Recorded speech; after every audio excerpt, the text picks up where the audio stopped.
Welcome to the Exposing Pseudo-Astronomy podcast for another example of astronomy and astronomy-related misconceptions, mistakes, half-truths, and conspiracies. My name is Stuart Robbins, and this is episode number 98 for the second third of January 2014. Today, I'm bringing you the second part of an interview with Michael Heiser to talk about the various ideas of Zecharia Sitchin and the evidence, or lack thereof, for his various ideas.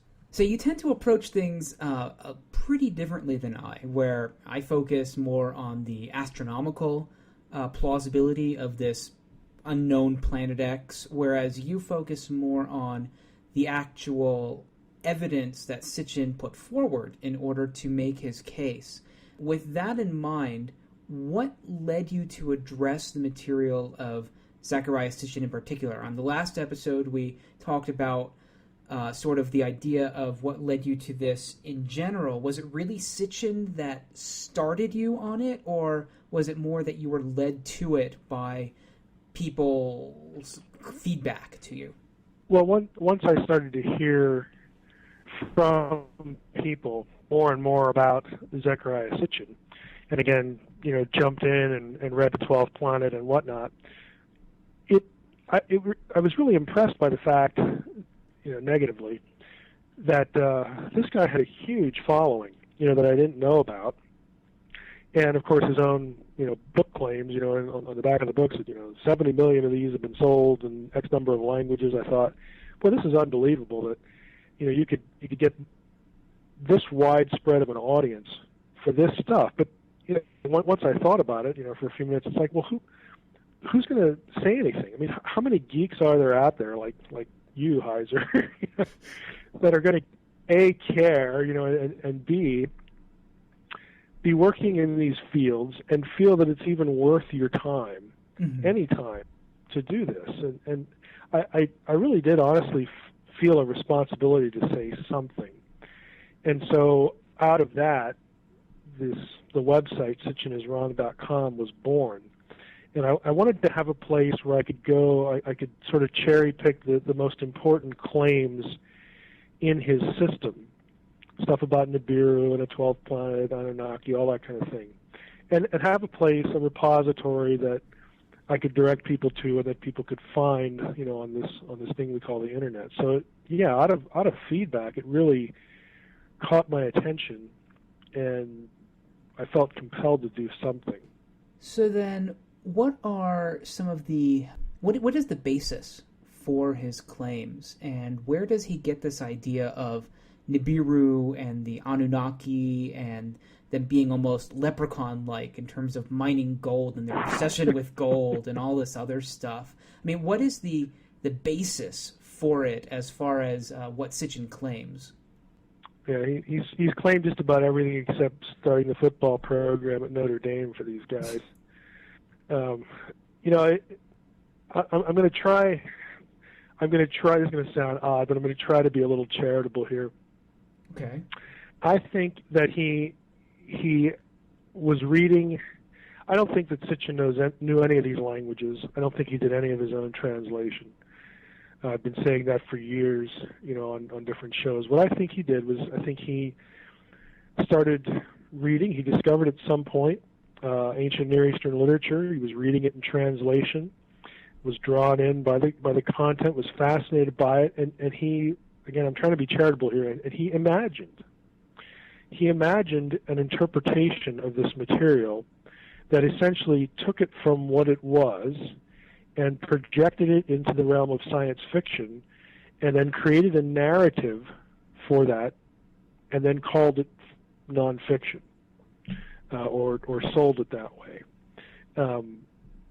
Along the way, he just had to make things up. The kernels of what he's saying are found in the text. There are a group of deities called the Anunnaki. Okay, you can find them in the text. There's over 100 occurrences of that term. There is this thing called Nibiru. Okay, some sort of, in some texts it's something out there in space. It's celestial. Other times it's more generic. It refers to a crossing point. Okay, these terms exist. But what Sitchin does with them, and the narrative he creates, he takes the the Sumerian Akkadian pantheon, and of course turns them into extraterrestrials, whether they're called Anunnaki or not.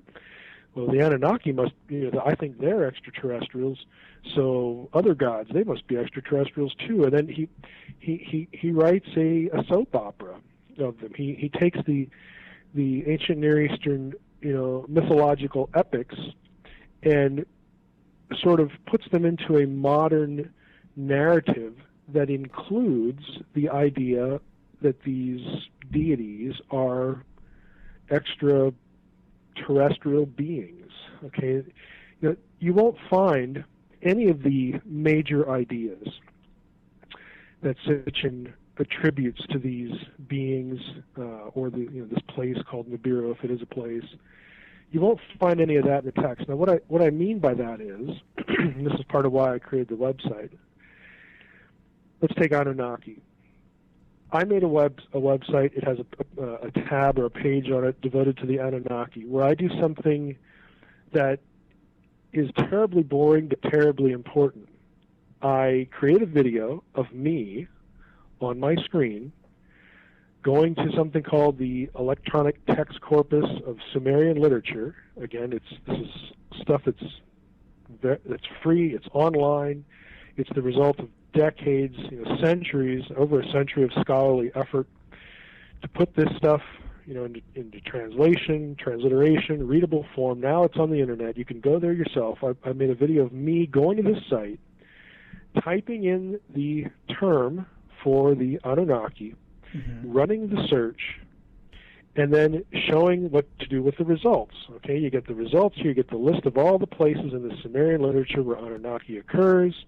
You hit the little TR next to it. You click on it. You get an English translation. And challenging people, look, read through them. Don't read Sitchin. Read through the actual texts. You will not find the Anunnaki ever associated with Nibiru. You will not find the Anunnaki mining gold. Okay, you will not find the Anunnaki doing, an assortment of other things that are really important for Sitchin's narrative. When it comes to Nibiru, Nibiru exists as a term. It's in astronomical texts, that the Sumerians and the Akkadians created. We have them. We even have dictionaries that the Akkadians made for themselves in their language, and then creating aligned entries to Sumerian. The Akkadians inherited the Sumerian script, and while they were inheriting that and adapting it to their own language, they preserved Sumerian. They preserved the word meanings. We have bilingual dictionaries. Okay, we know what the terms meant to them.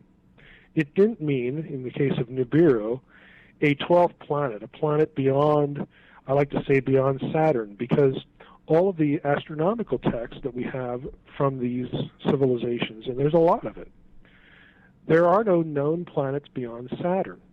Okay? They have astrolabes. They have astronomical tables. I mean, they really gave us a truckload of information so that we can know what they knew and how they thought about it. Well, Nibiru is not a planet beyond Saturn.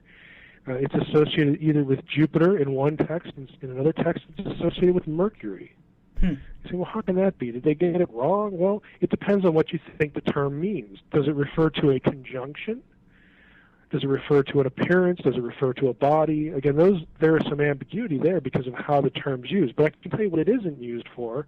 It isn't used for a planet inhabited by Anunnaki. Okay, so a lot of this, again, is boring. It doesn't really... it's not sexy. It's not spectacular. To go to primary text, look these things up, look at them in English translation, and then say, "Oh, wow, how in the world could Sitchin say that?" It's a lot more interesting to do what Sitchin did. You read this stuff in translation. Oh, this is a cool story. And they're gods, and gods don't live on Earth, so they must be aliens. And let's write all that out. Let's create a narrative here, an alternative history. I wonder if that'll sell.